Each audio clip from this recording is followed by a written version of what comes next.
Hello. Hello, Sophie. Good to see you again. Yes. And there's Sierra too. Hi. Hello.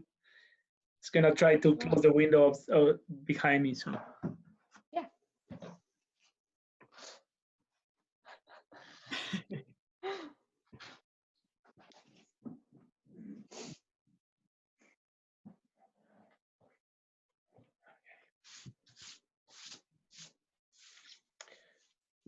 All right. So we're gonna wait until everybody joins. Have you had other classes so far? Yeah. Yeah. Okay. And via Zoom, how did it go? Is it going well? Pretty much. Yeah. It's weird, but it's good. It's good.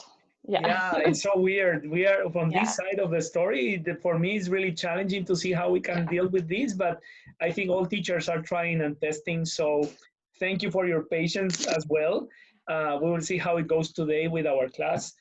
But yeah, I have planned something fun today too. So let's see how many people join. And it's Friday, so it's good, and it's our last block, so should be fine. Yeah. Have you had any other classes? I had a couple with first years already. Okay. It has been just an introductory thing. I didn't actually deliver a class. I was planning to do the same with you guys, but I think we should move on. So we're gonna try to have a content class today. And I'm actually uploading some videos during the week. So you will have some more content as the week unfolds. But first of all, I want to know how many people are joining today, how many are able with this time slot, because Yeah. so we'll see. And then from there, we can just plan ahead. And Okay. also, if you have questions today, this also session will be to answer any questions related with anything that you may have in your mind about examinations or how are we going to grading, all of that. I have some answers. I don't have some others, but we can talk about that today. Yeah. Hi, Lola. Hi, Lola. Are you in Germany now? Yes, I am. I'm in Berlin. Okay. Is it quarantine? You have to be in quarantine, or it's okay? I don't have to, but I am on time. Sure.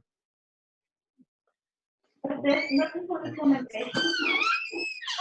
Hello. Isaac. Hi. So your other name is Dennis, and now I'm realizing that. Yeah, I'll change it. Hold on. No, that's cool.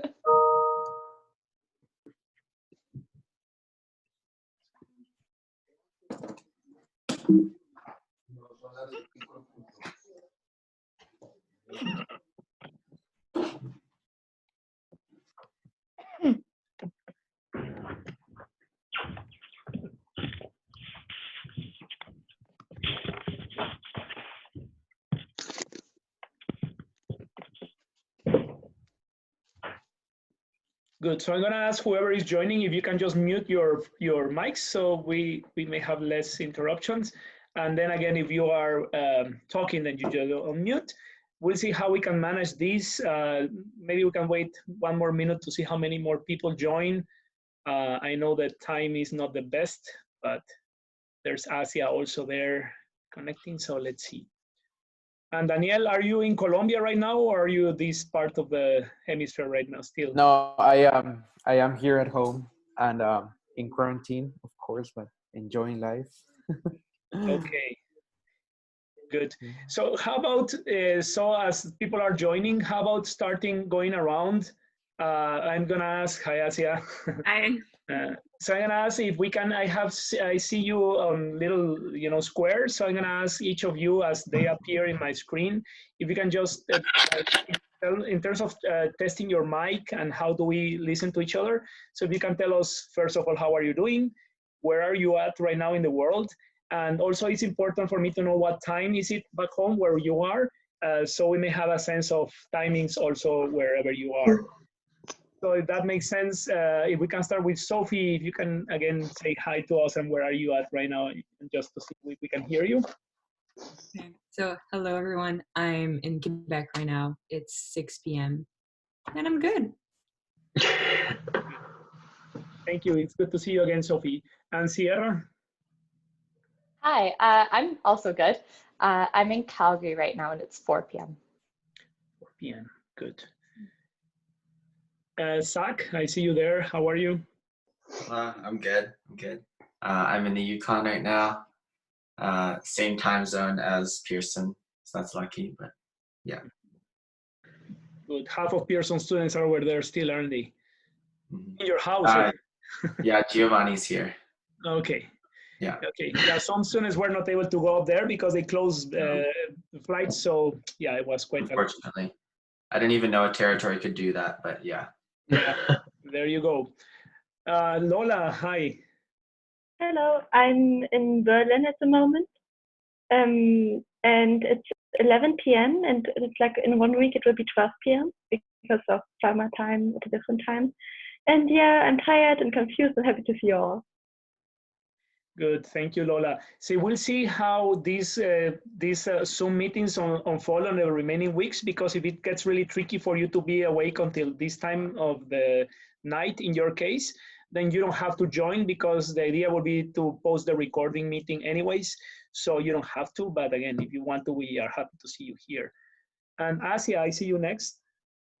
Yeah, hi. I'm all right in quarantine. I'm in London, England, so it's 10 p.m. for me right now. Okay. Yeah. Good, yeah. Good, and then I see Daniel next. Hi, Daniel. Hey everyone, I'm here in Bogota, and it's 5:05 right now. Good. You said self-quarantine and you are fine. You are good health-wise. Everyone is All good. good, all good. Yeah, thank you. Good. Hi, Andrew. I just saw you, I think, 2 days ago over here. Now I see you wherever you are. Hi. Hi there. I'm back in Newfoundland, and I think, yeah, it's 7:35 p.m. Good. Nice to see you. Yeah, same here. And I'm happy you arrived back home well. And then I see Wura. Hi, Wura. Can you hear us, Wura?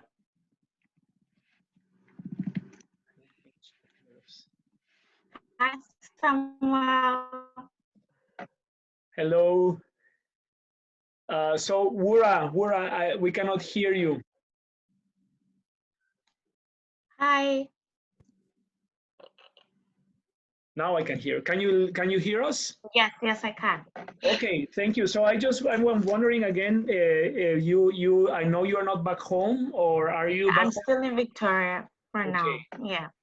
Okay, so you have the same time as we do here. Nice to Yes. see you again. I didn't see you in the college, but they told me you were around. But then, we all are stranded in our houses here. It's so crazy. The college is so quiet. And yeah, we're trying to keep us also safe, but it's good to see you online also. And I see Pedro next. So hi, Pedro, if you can tell us where are you, and just to see if we can listen to you and if you are listening to us. Hello. Yeah, I am in Lisbon, Portugal, and it is 10:06 p.m. Good. It's 10, you said 10 p.m., is it? Yeah. All right. Good. How are things back home? Are okay there in your house? Yeah, everything's okay. It's just like a ghost town everywhere. Yeah, it's crazy. Hi, Vishaka. Good to see you. Hi, Samuel.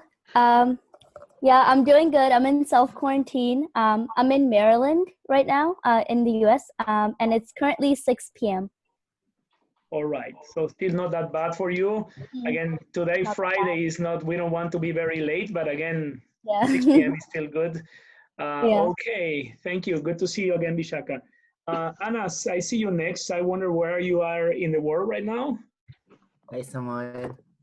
I'm in Saskatchewan. I'm staying at my cousin's place, and I think it's 4 p.m. over here. All right. Well, good to see you again, Anas. Good to see you, Samuel. And Becca, I see you next. Hopefully it's not too early in the morning, is it? No? Just on mute. Yeah, okay, wait. Okay, I got it. Sorry, I was in philosophy. Yeah, it's 7, so it's fine. It's not bad. Are we just doing a little check-in? Oh, I'm in my room, self-quarantined to my room. It's fine. My parents are cooking everything for me, which never happens. So it's like a nice change of pace. Yeah, probably just like everyone else. So Good. Okay, good. We can hear you well, and I'm happy that you are well. I hope that philosophy was not too boring, because otherwise you will sleep in this class. I wonder if it's snowing over there. For me, yeah, it snowed today and it snowed yesterday. Okay. Well, okay. So yeah, too bad, But the guys. day We before have that, here. it was so sunny. It was so sunny, and I was outside of my balcony in shorts and a t-shirt, and then the next day it snowed. Sure. We have birds chirping here, and we have all the flowers. So you know, Victoria. Okay, I see Mara next. Hi, Mara. If you can tell us how are you, where are you, and what time is it right now? Hello, I'm good. It's 5:09 p.m. for me right now, and I'm in Winnipeg, and there's lots of snow outside. I don't know if you can see, like, the snow. It's great. So no flowers here, but Yeah. sunny at least. Yeah. Good. You are okay. You are good. Winterpeg, they call it, eh? Yes. Good. Okay, and then I see Rosie. Hi, Rosie. Hello. It's the same time as BC for me, so it's 3:09. I'm just in my room at home. Okay, do you have other Pearson students with you, or they were not able to come? No, the border closed and it's outbreaking quite badly in Whitehorse now. Okay. Okay, well, good to see you again, Rosie. I see, okay, where are we already? Melody, hi, Melody. Oh, hello. I'm in Saskatchewan and it's currently 4 p.m. and we have a bit of snow here also, so I wasn't expecting that, but that's fun. Okay, so I hope you're doing well. Today, I see Vishaka, I think that's all of us right now, unless anyone I haven't asked. No. Okay, so today the purpose of today's session will be to introduce you the webpage that I send you in a link, and maybe to see how are we going to be working from now until the next, I'm planning 6 weeks from now. However, we don't really know how the term is going to end or when the term is going to end, because I'm still waiting for instructions from Emily. As you know, the IB is changing the way that you are going to be assessed, and we don't have clear instructions of how are we going to be assessing you, but they are guaranteeing in some ways that you will have a diploma for your universities. And again, there's lots of uncertainty about how universities are going to be opening. We don't really know if they are going to open soon. So far we can move on with the classes. We need to cover some topics that we want to finish. But as long as we know more news, you will be advised, or you will know how are we going to be proceeding on each of the subjects, okay? So Andrew, can you mute your phone just so we can, yeah, so we don't have the interference. So let's see if we can, I'm trying to make a class today, so I'm gonna see how it works. Let's see if it works for you guys. What I did for today is I pre-recorded a class, which is related with exchange rates. I see most of you here in this session. We didn't talk about it. I know Melodies and Rosie and Vishaka, I think that was the class that we already covered this topic, but it would be good maybe for you to, maybe Vishaka was not on that. But just for you to review this topic. And again, we will move on from here to the next topic next Thursday. But let me start first with sharing with you some of the resources that we have here. Let's see if I can share the screen. Let's see if this is the one. So do you see a webpage that says Samuel Classes Online 2020? That's what you see. Hopefully you're seeing that. Can you just thumbs up? Anas, I see you there. So can you tell me if you see that? Yeah. Okay, Andrew, thank you.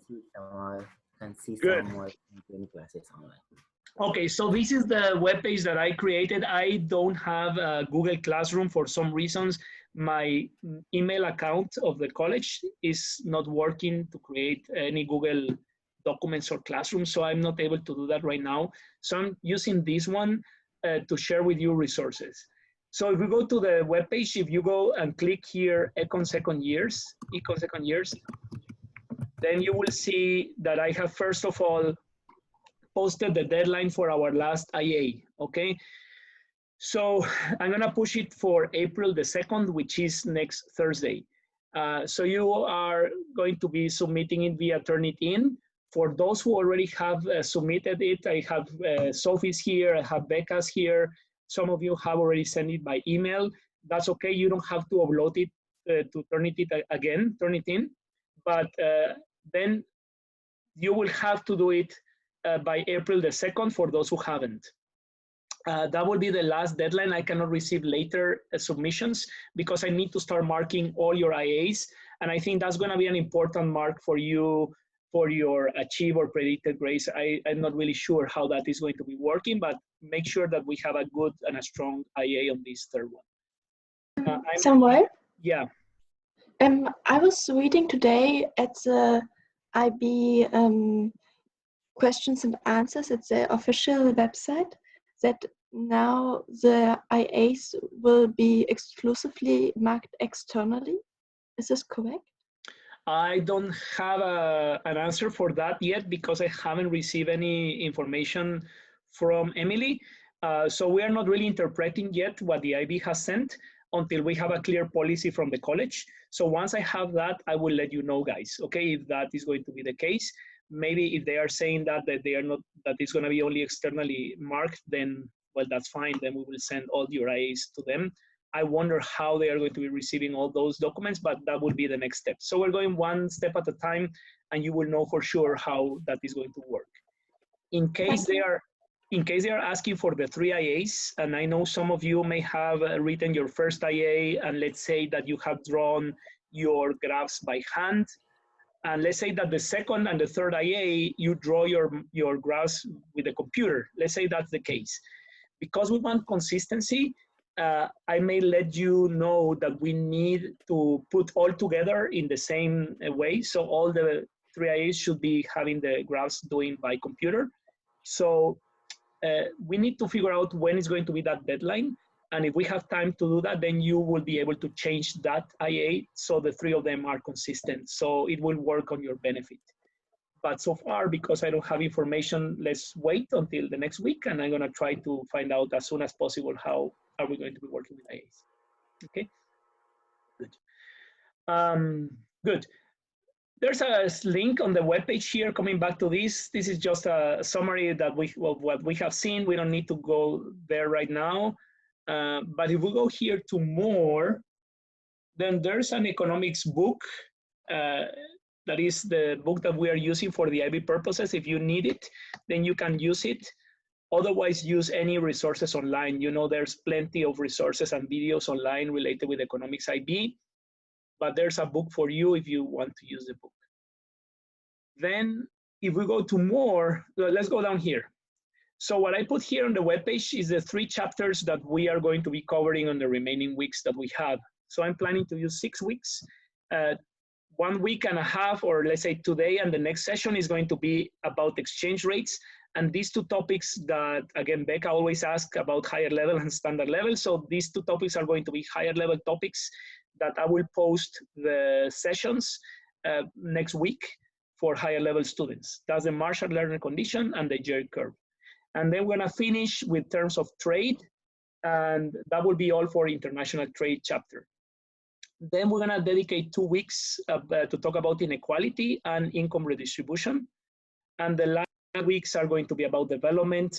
I hope that we can cover everything in that time, because now we have larger amount of time in between one session and the other one. But if we're not able to cover all of that, we will make sure that you cover it, maybe giving you some resources to read afterwards. So let's play by ear, having a 6-week time frame from now, and let's see how we can, how this unfolds, okay?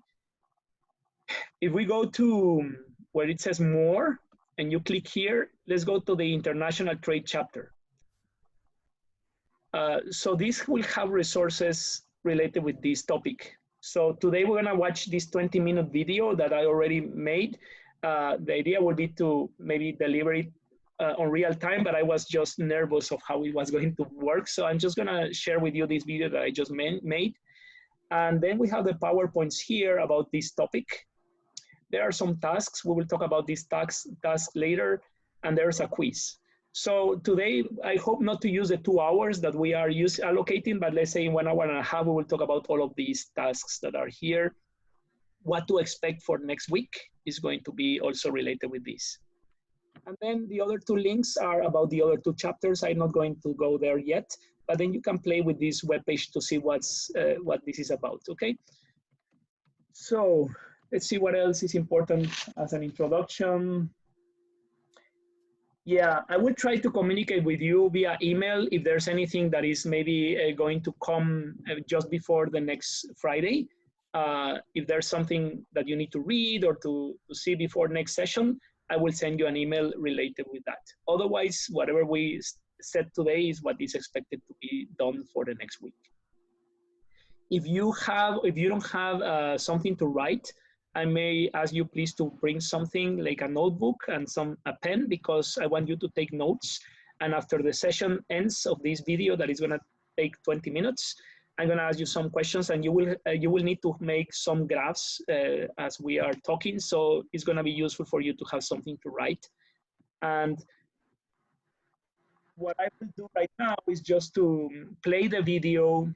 It's going to take 20 minutes, and then we can ask questions about the video. And I also would like to have some feedback about how do you feel about that video, to see if we can keep working on this way in the future sessions. Sounds good? I had a question, Samuel. For HL and SL students, like how will SL students know? Like, have you thought about that? How you're gonna make it for HL sometimes and SL? Sure. Or... Excellent. Thank you for the question. So next session, please, all of you will need to join, and I will tell you, because we are gonna use part of that session to deliver the higher level topics. So what I would like to do is next session, we're gonna have some feedback of the homework that I'm gonna send you today, assign you today. So you log in next Friday just to answer questions about the homework.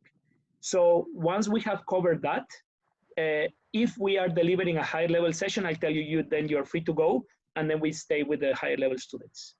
If not, then we do the same next week. So I think it's just one session that we have the higher level topics, and otherwise we'll go.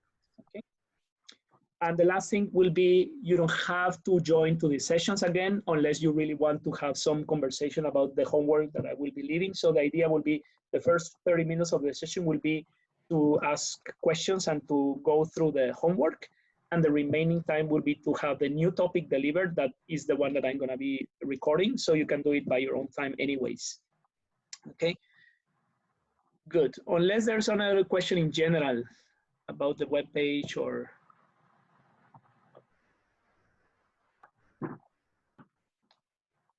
No? And if you have questions later, we may have some time. What was the last thing I wanted to share before going there? No, I think we can go right now before doing something else. So let me share with you the video, and then let's see how it works, okay? Let's see, share screen. Let's go here.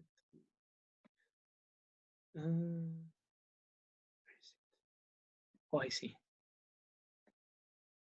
Okay, it's loaded on YouTube, so you can actually go to YouTube anyways, but I'd send you the link. So this is what I recorded. Let's watch it, and let's see after 20 minutes how it goes.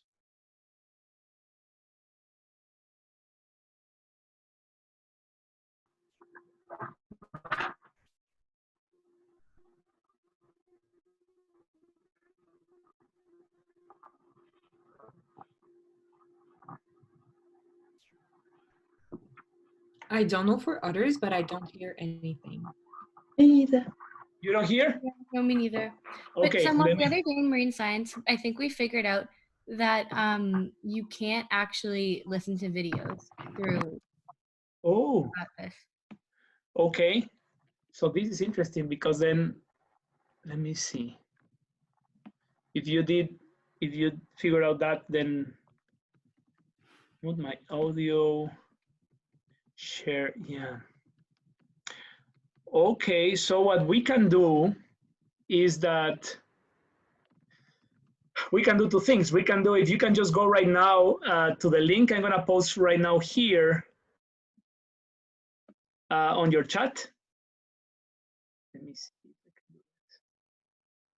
And then you watch the video, and after 20, let's say 22 minutes, we can stop and come back to see how it goes. Let's play with that if you are okay with that. Just gonna send you the link with the chat. So if you can tell me that you could open that video and watch it, I'm gonna just play it even if there's without any sound here, just to have the timing. And then after you are done, please come back here to the screen and we'll see if there are questions related with the video. Sounds good?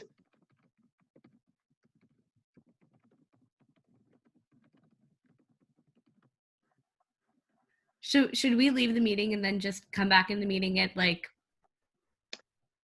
Well, yeah, I think you can actually turn off your camera and mute it, and then just come back whenever you are ready. Sounds good? Yeah. Okay.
I don't know, but for me, that's the time I need for the video.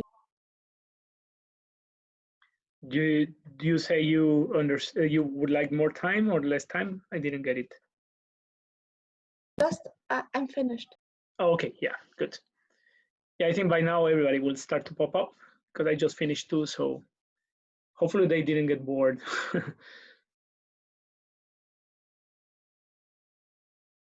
So yeah, they're coming back.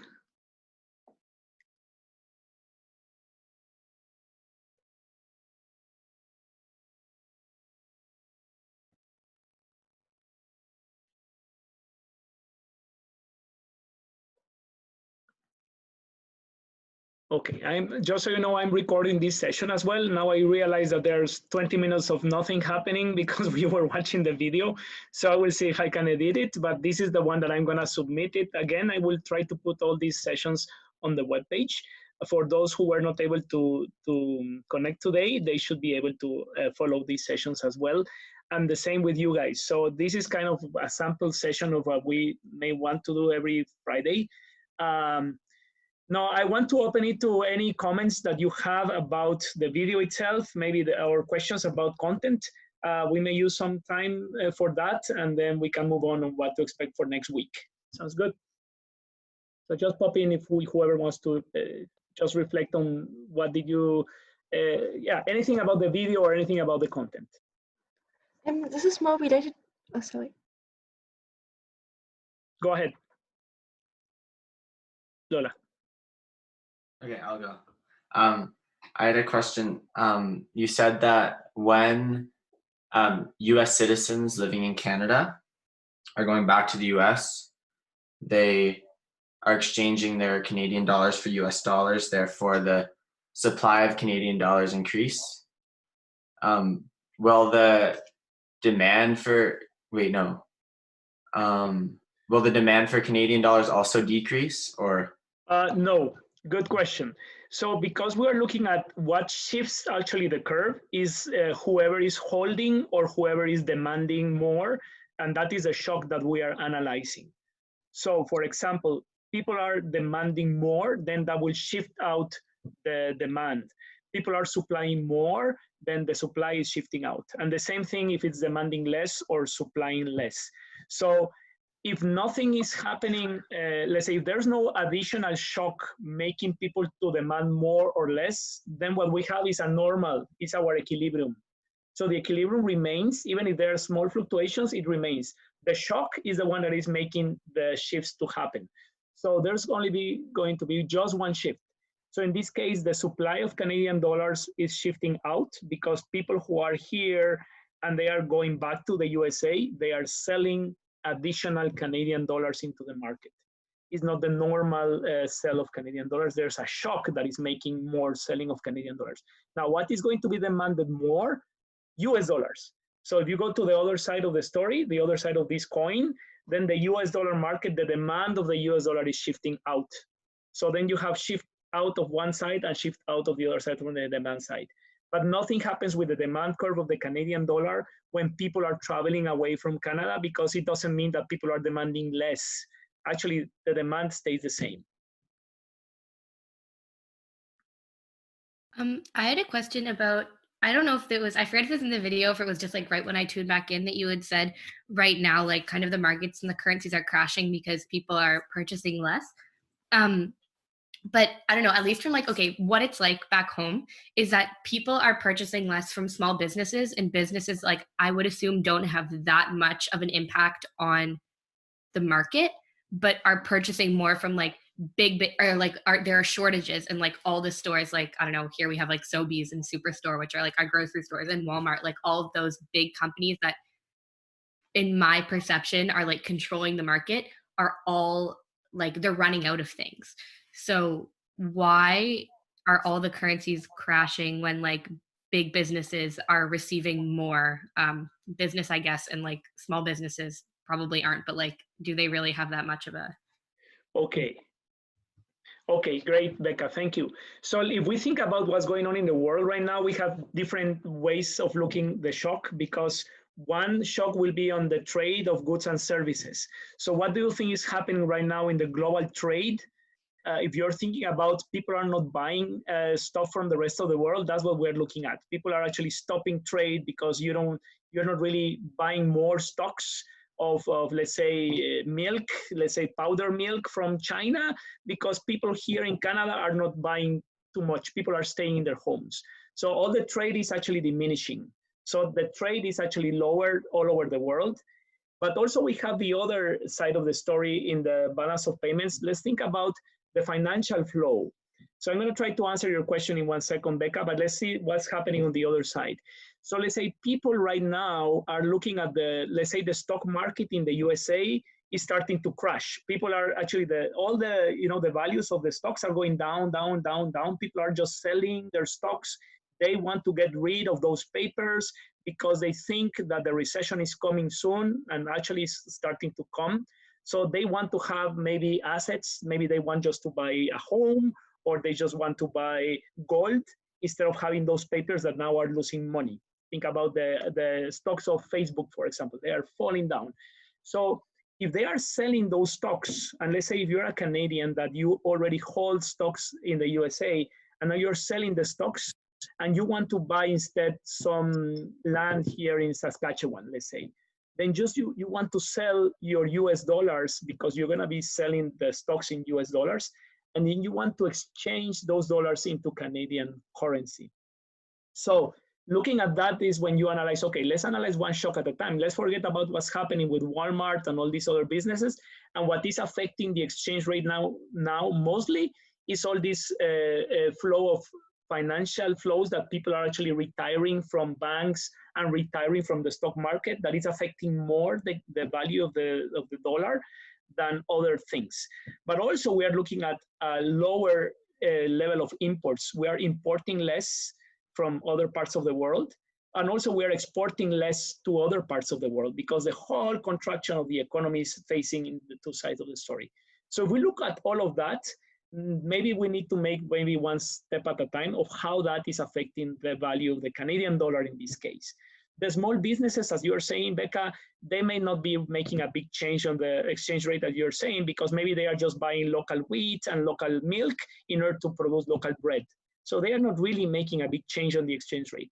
But again, if Walmart is buying Chinese goods and now they are stopping of buying Chinese goods, that means that in this case, the supply of Canadian dollars in the foreign market will shift inwards because they are supplying less. They are buying less foreign currency to buy less goods from abroad.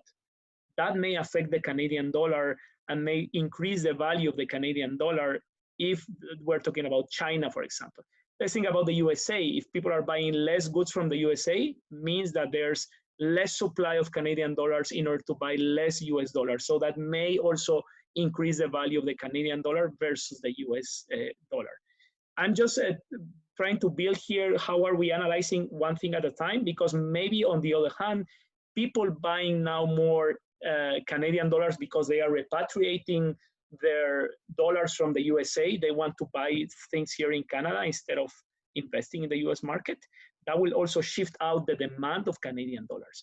So maybe we have two sides, the supply shifting inwards, the demand shifting outwards, and the value of the Canadian dollars may increase. That could be a shock. We don't really know. I was just checking the webpage and I saw your hand, Lola, so let me just finish with this idea here.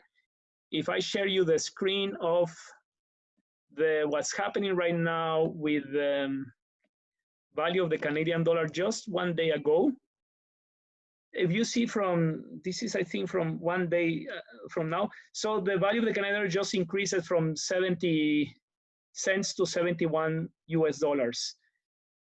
But these fluctuations actually, we see how the Canadian dollar has appreciated. This is 5 days from now.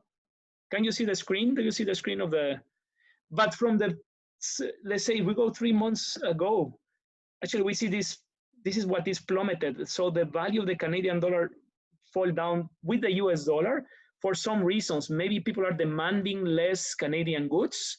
That was when when the pandemic was actually March 21st. So people were demanding less Canadian goods. Maybe the demand of Canadian dollar went down, and that is why the value of the Canadian dollar depreciated towards the US dollar. Maybe that was the reason.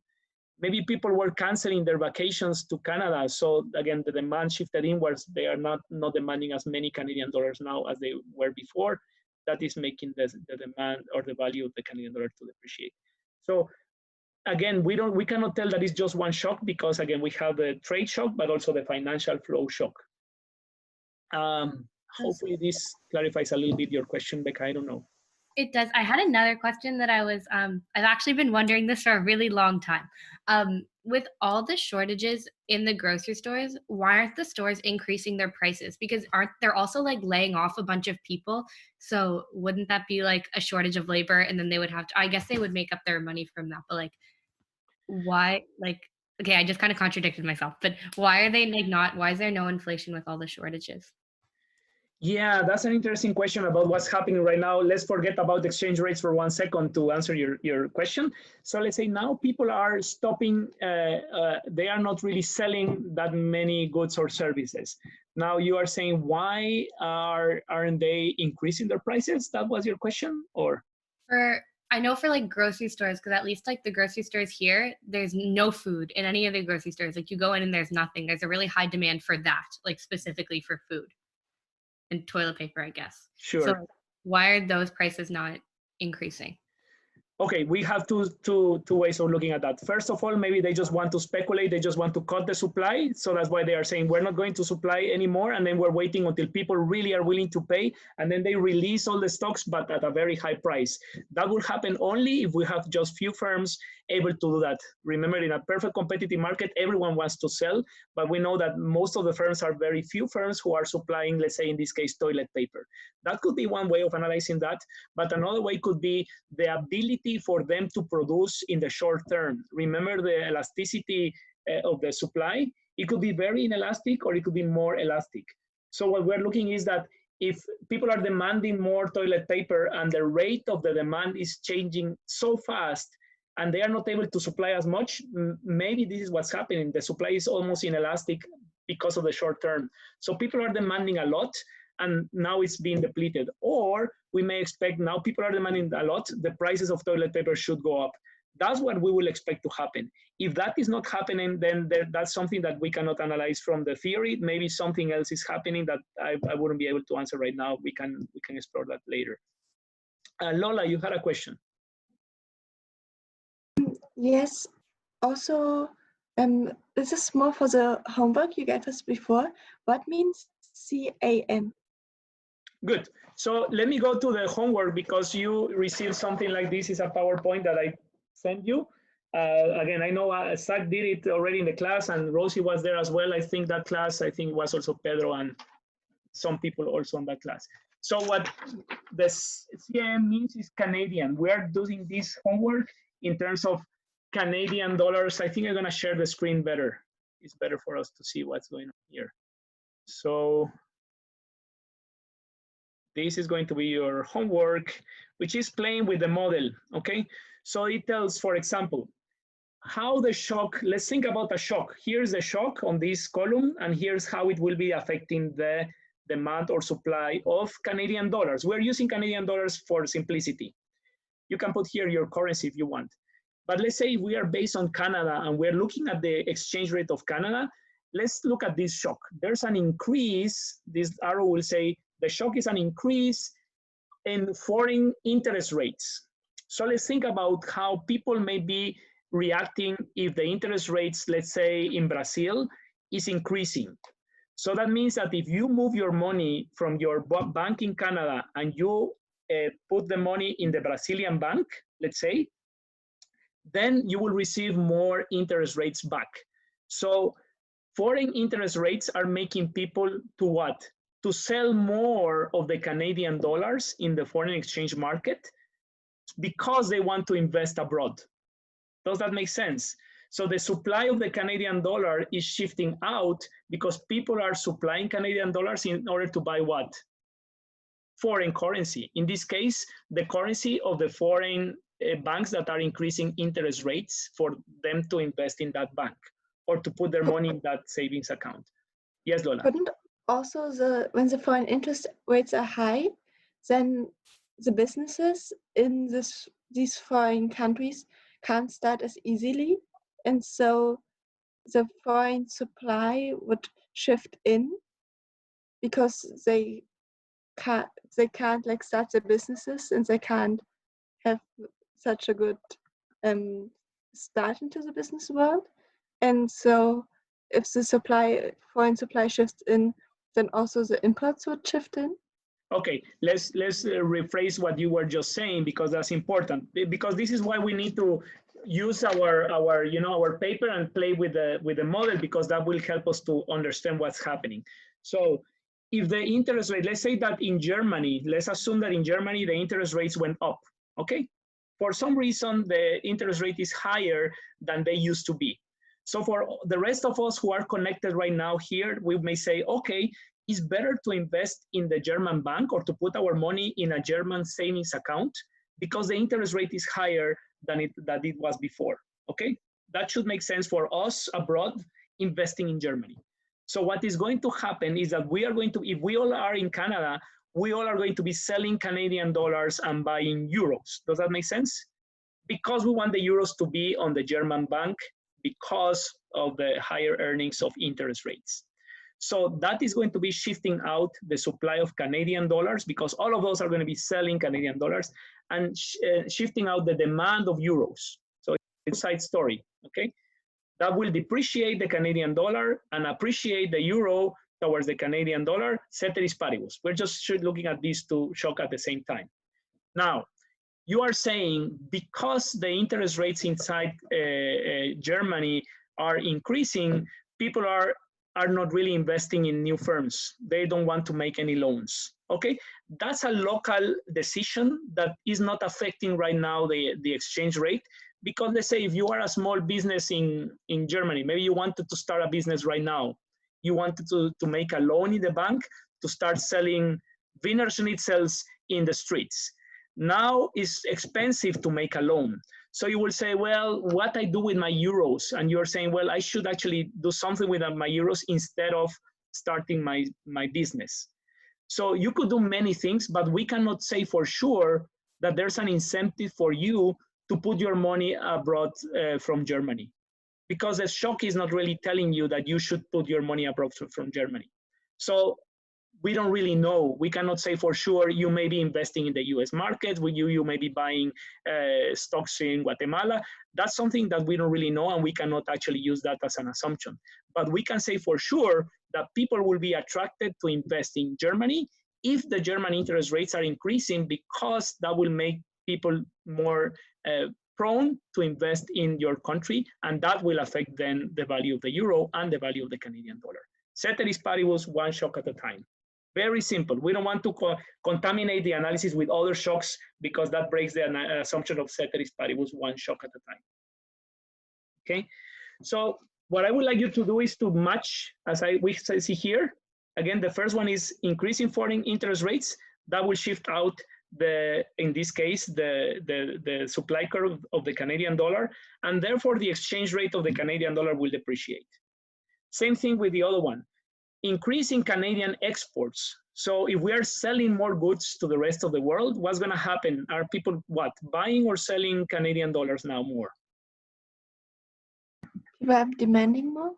Demanding more. So again, we see the demand of the Canadian dollar shifts out. Therefore, the exchange rate will appreciate, ceteris paribus. So this is this line that we see here. So that's what we are asking you to do. I will ask you to do it, take your time, maybe today after the class, just try to match it, play with the model. That's my goal for you, to work with the model. Again, the idea will be, if you have questions about this, you can go back to the video, or you can take any other videos, because I don't want to, for all of us to be spending all the time here with redundant questions. But again, if there are particular questions that you have, this is the time to ask. Samuel? Yeah. I had a question earlier, but I didn't know how to do the raising hand thing. It was pretty much about, so earlier you said that since like a lot of people are returning back to Canada, just like theoretically, the demand for the Canadian dollar would go up when comparing it to the US, like to US dollar. But then you also said that the demand for US dollar would also go up. So then would this be a case in which the equilibrium point wouldn't really shift, because supply is shifting out and demand is also shifting out? So it would just be like the same exchange rate. Like, would anything really happen to the exchange rate? Okay, thanks for the question. And remember that we have in the foreign exchange market, we have two graphs, the graph of one currency and the graph of the other currency. Okay, so let's look again at the US-Canada situation. If we have Canada here and the US here, if the demand of Canadian dollars is shifting out in Canada, that means that people are selling what? They are selling US dollars on the other side. So they are selling dollars in order to buy Canadian dollars. So we have actually the two shifts. We call it the mirror effect, because in one market, what is happening on one side is making on the other market, on the other side happening. So depreciation in the US dollar is an appreciation of the Canadian dollar, because you are supplying US dollars in order to buy Canadian dollars. Okay, yeah. So the supply is not happening also in Canadian dollars. That's a different shock. But because we're looking just at people selling US dollars and buying Canadian dollars, that's the shock, the first shock, ceteris paribus. Okay, so the exchange rate would like differ. Differ. In the US dollar will depreciate, and in Canadian, the Canadian dollar will appreciate towards the US dollar in the same amount. Actually, let's say the 5 cents that is increasing in the Canadian dollar is 5 cents less in the US dollar, let's say, equivalent. But isn't the same thing happening to the US? Like when Canadians, I don't know, like when Americans are going back to the US from Canada, they're trying to like give away their Canadian dollar to get USD. So it's the same thing. So I don't. That is correct. And you are right, because it's not only one thing happening. Again, the people who are coming to Canada are shifting out the demand. But let's say now you, for example, you are going to the USA. So you are demanding US dollars, if this was the USA, and you're supplying Canadian dollars. So actually, the equilibrium could actually be the same if this is the same amount of currency traded. Do you see what I mean? So if the shocks are the same, then the Canadian dollar and the US dollar may stay the same. But again, this changes every second, every minute. And if you go to any web page that tells you, that shows you the fluctuations, I'm going to show you because it's very nice to see the chart. Then you see here again, this is the Canadian dollar towards the US dollar. And we see how it went down and then it went just a little bit up. And if we go to the other page that I have here, so I can see it here. We see the opposite happening in the US dollar versus the Canadian dollar. Whatever was going down, now is going up here. Then we see how it went down here on the last day, which is we see here going up on the last day on the Canadian dollar. So it went up, the value of the Canadian dollar increased, but also the value of the US dollar decreased. For some reason, we can build a story behind that. Maybe people were selling more US dollars at that point and buying more Canadian dollars at that point yesterday.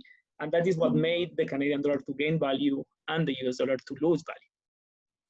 Yeah, also, just like in the case of the USD, at least, because it's used to compare against every other currency, it could also be like, I don't know, like the Chinese, like yuan, like had something happen to it, and that's what happened to the USD. Because you can compare Canadian dollars to USD directly, but you can't necessarily tie USD to any other currency because it's with everything, right?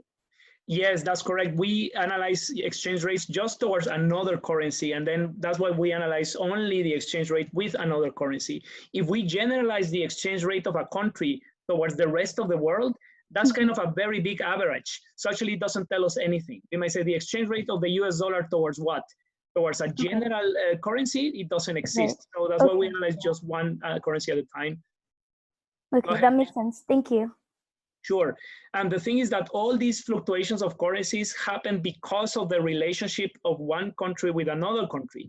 Let's assume that Canada is not trading with Portugal. Let's put Pedro here on the spotlight.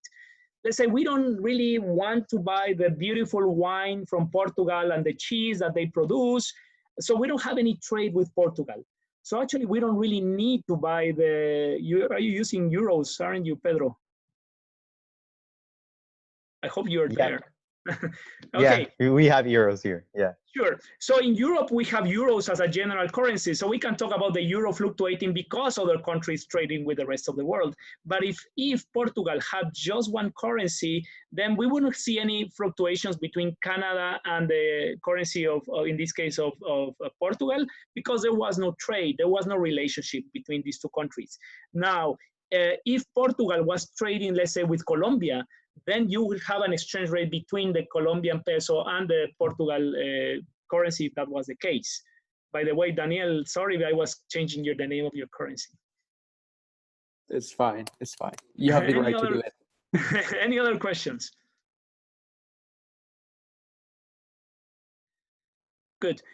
So as you can tell, this is kind of a basic supply and demand analysis. What we need to make sure is that we practice a little bit. That's why this worksheet may be useful, because we want to understand when something happens in the trade balance will affect the exchange rate, ceteris paribus.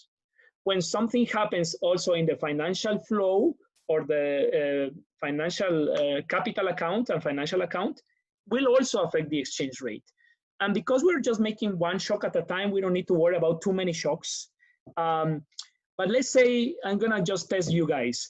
Let's say that USA is sending lots of money to, let's say, maybe Nigeria. Okay, let's say that they are sending in terms of aid, ceteris paribus. What do you think is gonna happen with the currency of Nigeria if now they are receiving lots of US dollars?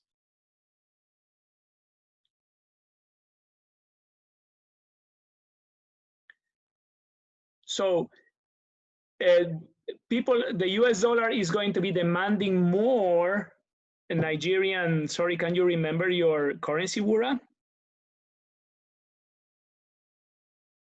Naira. Okay, the Nigerian currency. Naira.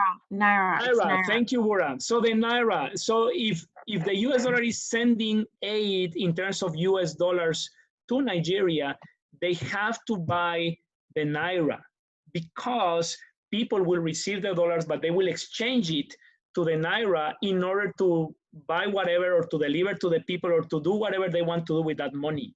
So how is that going to be affecting the Naira? The demand is shifting out, isn't it? The US dollar is being selling more US dollars in order to buy the Naira because they are sending that money abroad and buying that currency so they can use the currency inside the country for whatever purposes they want to use it. So in this case, it's the opposite. It's actually appreciating the Naira. So a country receiving aid may be affected negatively because their currency will be appreciated. Now that is negatively because later we will see how a higher value of the currency will affect the economy, because then people are going to be feeling that it's more expensive to buy the Naira. If I want to travel to Nigeria, then I have to exchange my dollars to Naira, and then that will make me to receive less for each dollar. So that will mean I feel it's more expensive to go to that country later. So any flow that is happening in terms of trade or aid or remittances or investing in a country, remember that means that people are demanding more of that foreign currency or demanding less of that foreign currency. And that is affecting the exchange market. So that's why I want you to work in this. And next class, we will just go to the answers and see if we have further questions. And I saw your hand, Lola, but I just want to finish before our time finishes, just to give you the hint of the homework before more time goes by, because what is expected for the next week is that I have the video that we just saw on the webpage, and then we have the PowerPoints, and there's a couple of tasks here. So let's go to the one that it says task, balance of payments, and exchange rates. So if you see, there's a lot of exercises that you can go through. Actually, this is again building the balance of payments of a country. So you will see how the balance of payments is built. It's just a review of what we have seen so far. So my request is that you go through all of these. So again, hopefully you have time to go through all of these. This is gonna be like your self-learning. And if you have questions about any of these questions, next Friday, we will go through the answers and go and clarify any questions that you may have. So that's the first thing that I would like you to do. It's a lot, but then again, maybe you are bored in your quarantine. Hopefully you can use this instead of just looking at other things. And there's another quiz here, but this quiz is very straightforward. It's just talking about exchange rates. So it has some questions and it has the answers already, okay? So it's just mathematically how to calculate the exchange rate. It's more of, in order to understand the concept again, this is not something that you will be assessed. We don't even know if you're going to be having any final examination anyways, but because we want to learn, so you can go and make the quiz in your spare time. You can do this task in your spare time. And next Friday, we will solve any questions that you have related with this. There's an IB question also. A data response is a standard level. High level can do it as well. Question number 1 is related with exchange rates. This is not loading yet, but you will see that you can check the question. So you have here lots of resources to practice what we have been talking about today. And again, if you have further questions, you can check the book, you can go online, or you can send me an email if I am not able to answer them today.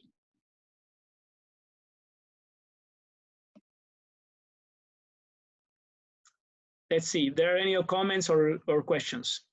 Alian, I see you. Hi, welcome. Yeah, sorry, my time zone's really messing me up, and I just woke up. No worries. What time is it right now back home? Oh, it's 4 a.m. Okay, you don't have to do this, okay? Don't punish yourself. We're gonna don't worry, record. I just like. Sure, it's good to see you anyways, but yeah, we're gonna record all these sessions anyways if they are useful. Perfect. Okay, Anas, you had a question. I read an article the other day. It was talking about how Amazon and Walmart they want to employ 100,000 new employees despite the coronavirus thing happening right now. I don't understand why that they're demanding to.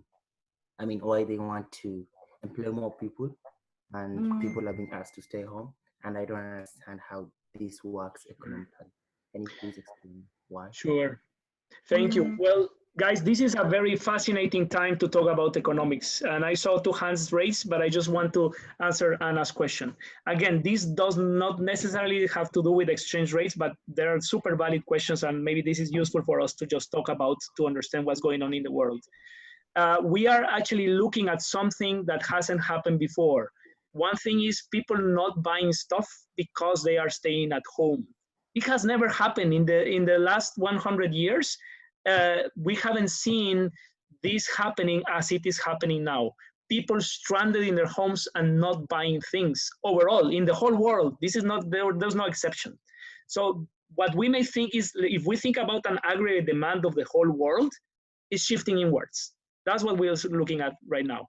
So there's a big recession that is coming on in the next couple of weeks or 1 month because of less demand of goods and services. But on the other hand, firms are not working because people are not going to work. Actually, that's what has been happening in China since the lunar year, New Year, I mean. So because they haven't been producing, there's also a supply side shock. There's less supply of goods, but also there's less demand of goods. So we have a big contraction of the long run aggregate supply, if we put it in those terms, of the world. So actually the world is producing less of what it has been producing before. So coming back to your question, Anas, the problem is that politicians are really worried that this is going to be affecting the economies of each country in a very, very bad way, which is totally expected. How many people are now laid off? Here, just around the campus, we have seen the people from the cafeteria, they are gonna be laid off next month. Bernice was teaching in the school here of Diego, she has been laid off. So we are looking at just people that we know that are losing their jobs. So what governments want to do, and we may want to be aware of that, because in some countries, like let's call it less developed countries, what governments are saying is, don't panic, you should go back to work maybe in the next week or so. I'm really worried because that is not really going to be safe for many people to go back home, to go back to work, because they may be infected. So if you see how long it took to China for not having more cases, or at least in Wuhan, it took almost 3 months, If that is what we're expecting to happen on this side of the world, we may expect the USA to be paralyzed for 1 more month. That is really devastating for the US economy. So if you're listening to Trump, he's actually preparing psychologically people to say, you know, people want to go back to work and we should make this country great again because people want to work and that is what's making the US economy always strong. But actually, that's a political rhetoric that is not really taking as a priority the health of the people. Now, what's going to happen? Some firms are willing to hire people and tell them, come on, work, you need jobs, but at the risk of being infected. So what we need to be maybe as you know, as civil society, we need to make sure that all these companies are taking care of the workers that they hire because they don't want to lose money, of course, but lives are first. And that's what we need to make sure that governments are protected. Here in Canada, people who are laid off, they will receive a check from the government, typical Keynesian policy, because if you receive a check in your pocket, then you will be able to keep consuming. The problem is how much are we consuming? We're just consuming basic needs. I'm doing here in my house. We're just buying stuff from groceries and that's it. No more entertainment, no more, nothing. So that is actually harming many restaurants and entertainment and travel, etc., etc. So I hope that answers your question because the natural thing to do right now is not to go back to work, but firms, they want to hire people because otherwise they will actually go to bankruptcy if they are not producing and therefore selling. And who was next? I have raised hands. I have Alian. Sorry, because I joined late, I have a smaller question. So when the first years were leaving, that was decided the IAs were due on the 31st of March. I want to know, is it still the 31st right now? No, I move it to the just 2 more days. Actually, it's the 2nd of April, next Thursday. So you will have enough time, hopefully by now, to work on your third IA. Do it on the weekend if you want. Again, if you have questions, don't hesitate to ask me via email. But the idea would be to submit your final IA on the 2nd of April via Turnitin. I will send you the link in the next couple of days, so you will submit it via Turnitin. Okay, thank you.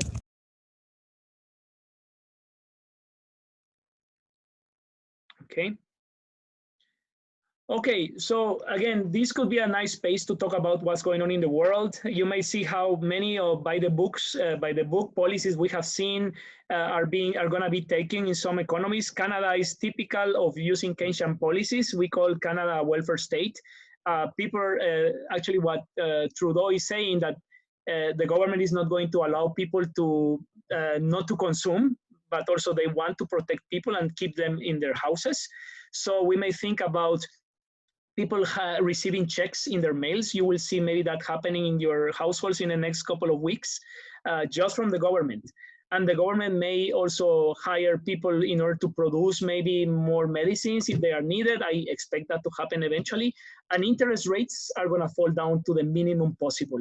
So those are monetary policies and fiscal policies that the government is going to be taking into place. We expect that to happen.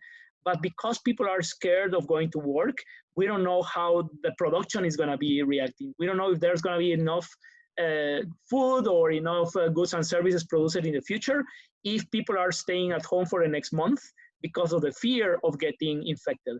Now, some people, if they don't go to work, they will starve because they don't have money. And that happens in other countries. That we don't expect that to happen in Canada because of the welfare state paying that, even if that means big debt to pay in the future. But Canada can do that because they can repay the debt in the next 10, 15, or 20 years. A small country like Guatemala, let's say, if we get into huge debt, we may be in big problem in the future. But again, this is the big debate we're having down there. Should we actually support people and stay at home and just send them food for now? Or should they go back to work to produce, tennis shoes that now we use here, or to produce t-shirts that we buy here so they can have a job there? But that would put them on risk of being infected in the, these factories that are really, really not having the best practices in terms of health. That's something to think about, not related with the topic that we're discussing right now, but that's something to think about in the context of economics. Hi, Tarek. Hi, Simon. I was just wondering, because we're using supply and demand to explain exchange rates, is there some kind of price floors and price ceilings, and how does it look like in real life? Thank you. Yes, that's true. Actually, what we just looked in the video was a very basic supply and demand fluctuating. And if you go to the graphs that I show you, and let me show you because that's maybe important for us to answer. If we look at those graphs of the, let's see. So here, let's go 5 years from now with the Canadian dollar and the US dollar. Look at all these fluctuations that we see here, okay? So if we see there's a peak here, there's a lower boundary here, and the Canadian dollar has been fluctuating maybe along some boundaries here, let's say the lower boundary and the upper boundary. So if we see these as boundaries, we may think that the exchange rate of the Canadian dollar and the US dollar is allowed to fluctuate, but just between those boundaries, okay? That's our next topic, which we are gonna be discussing in the next video, which is going to be what we call dirty floating exchange rates. If there was no peak and no restrictions, then this may have gone very way up and very way down. We don't really know, but a free floating exchange rate does not have any boundaries. But all countries in the world, they want to protect the boundaries of the exchange rate because they don't want the exchange rate to go beyond a certain value or below a certain value. And that's what we call a dirty floating or a managed exchange rate system, which is what actually happens in real life in the world. So because we're just with the basic model so far, we're just looking at the fluctuations, but then we will see that those fluctuations have some boundaries set by the government. How the government ensures that is gonna be on the next video explained anyways. And there's one case in the world that the exchange rate is fluctuating, but very, very narrow. Let's think about maybe less than 1 cent up and less than 1 cent down. Even if that is very small, they claim that that's a dirty floating exchange rate mechanism versus, you know, Canada having all these boundaries between US 101 and maybe 70 cents. And that country is China. China is making their currency to be very, very cheap to buy. Even if they are allowing it to go up and down, they are not allowing it to go up very high and to go down very high. And this is almost what we call a fixed exchange rate mechanism. So they do that because the WTO does not allow a country to have a fixed exchange rate. So they are saying, well, we let our currency to float, but our currency is just floating in a very tiny boundary, you know, maybe less than 1 cent up and less than 1 cent down, but they are maintaining artificially low the value of the Chinese yuan. So when we buy yuans, we pay less for them, or we receive more yuans for each dollar, let's say, so we can buy more Chinese goods. So that is making the Chinese good artificially cheaper because the value of the currency is cheaper. We can talk about that later, but you will see that on the video that I'm posting next. And that is what is called a fixed exchange rate system. Well, it technically is not fixed. It's a dirty floating, but it's floating so narrow that it's almost fixed. If there was no allowance of fluctuating, that will be considered a fixed exchange rate system because the government is not allowing it even to change. According to the WTO, you shouldn't be able to do that because then you are breaking the rules of the WTO in terms of exchange rates.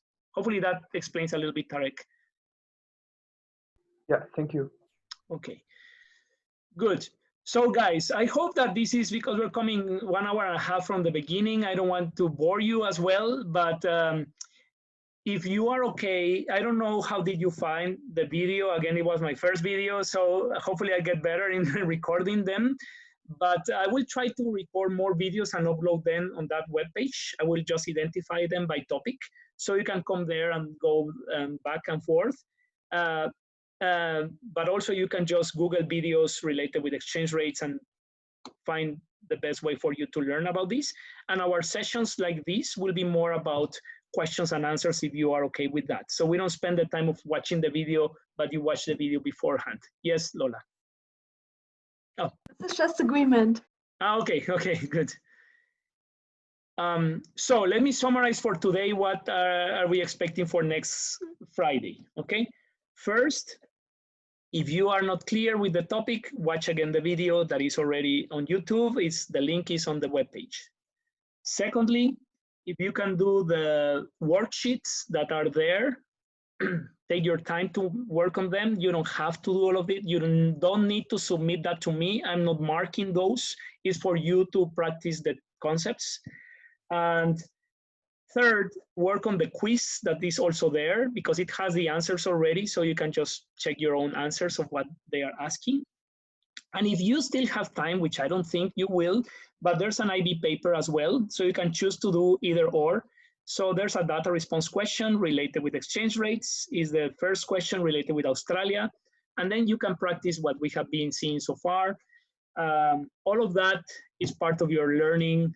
I'm more interested that you learn more than having any IB grade, because at the end of the day, who knows how are we going to be grading you, to be honest.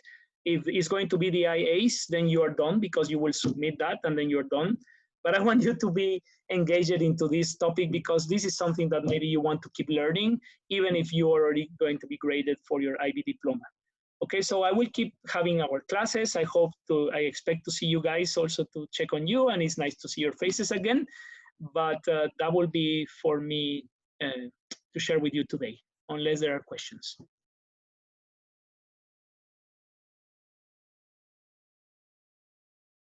I have another question. So how does the Forex get its data? Like, how do they know how much demand there is or how much supply there is? Good, great question. I'm gonna answer you with another question. Let's say that you right now, let's say that you have Canadian dollars in your pocket. Are you back home, just by the way? Where are you right now, Tarek? Yes, like in Tunisia. Okay. I'm in a government quarantine facility. Oh, okay. I'm sorry to hear that, but hopefully you will get out after whatever time happens. Let's say that you have in your pocket 100 Canadian dollars, okay?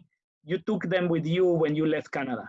So now the question is, now you want to get rid of that paper, of that money, and you want to exchange it to money that you can use back home. So where are you going to be selling that money? Then you become actually the Forex in this case, because you are going to be trying to offer your Canadian dollars to whoever is willing to buy you those Canadian dollars, okay? So how are you going to be determining the value of the Canadian dollar that you want to sell? Then you go online and then you can check right now, Canadian dollar towards I don't know the currency, the name of your currency, sorry. Dinar. The dinar. So you want to know a reference value of the dinar. So there's no fixed reference value. You can go to the central bank. The central bank actually determines the average in which people are trading the dinar right now. Who trades the dinar? Mostly banks, private banks, because they are the ones who exchange money usually. If you want just to have the dinar right now, you go to the bank whenever you are able to get out of your quarantine. You just go to the bank and you give the money to them and they will give you a certain amount of dinars. So you can go to one bank or you can go to another private bank and they will compete actually to get your Canadian dollars because they can resell it at a higher price later. So again, it's a competition. So, but there's an average, so it will not fluctuate a lot. So how much would you receive right now for each Canadian dollar in terms of dinars? 20 cents, 10 cents, I don't know. Sorry, what was the question again? If you have one Canadian dollar, how much does it represent in dinar? I'm not sure. I think it's like 1.9-ish. Okay. I see. Okay, so you will receive 1.90 dinars for each Canadian dollar. Yeah, it's 2.04. Okay, so more or less, some people may pay you 106, some people may pay you 105. So now that we're talking about the Forex market, the Forex market just happens whenever you are trading with someone. Now you want to look at a value of reference, and the value of reference, you just Google it.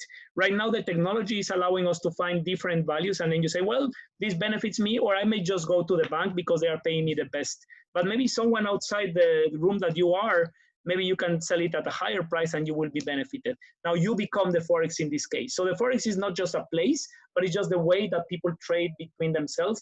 And there's a big trading between private banks usually. That's our reference number. We look at 2 or 3 banks and that's where we want to look at. Hopefully that answers your question. Yeah, thank you. Okay. Good. So hopefully this is useful because now we understand a little bit more about how the value of one currency gains or loses value. Now we understand also that just the paper doesn't have any value per se. All the money that I show you in the classroom, it doesn't have any value. It's just paper that is just standing there, unless someone wants to have it because they want to use it for some purposes, or unless eventually the capitalism collapses and that would be just something, you know, in the future to be sold as an antique or something like that. Otherwise, paper is just paper. People give value to the paper if they need it, okay? So that is what gives value to the exchange rate. You want to have more of that because you want to invest in a country, then you actually make the value to that currency to go up. You want to get rid of a currency, the value of the currency goes down, if that happens overall in the world. That will be the summary of all of this idea of exchange rates. And I hope that is not too overwhelming, as I was saying in the video. And yeah, I'm gonna start fading out now the session because of the time. Some of you are really, really late at night. So unless there's any other burning question, I will leave it here. And please contact me via email if you have any further questions. Thank you very much. Thank you. Thank you. Thank you, Samuel. Okay, thank you. It's good to see you all, guys, you, and I hope you take care. Yeah. Wash your too. hands and use cream afterwards because then otherwise it starts to hurt. Okay. Bye-bye, guys. Bye. I'm gonna end the session now, okay? Bye. Bye. Bye. Good to see you. Bye.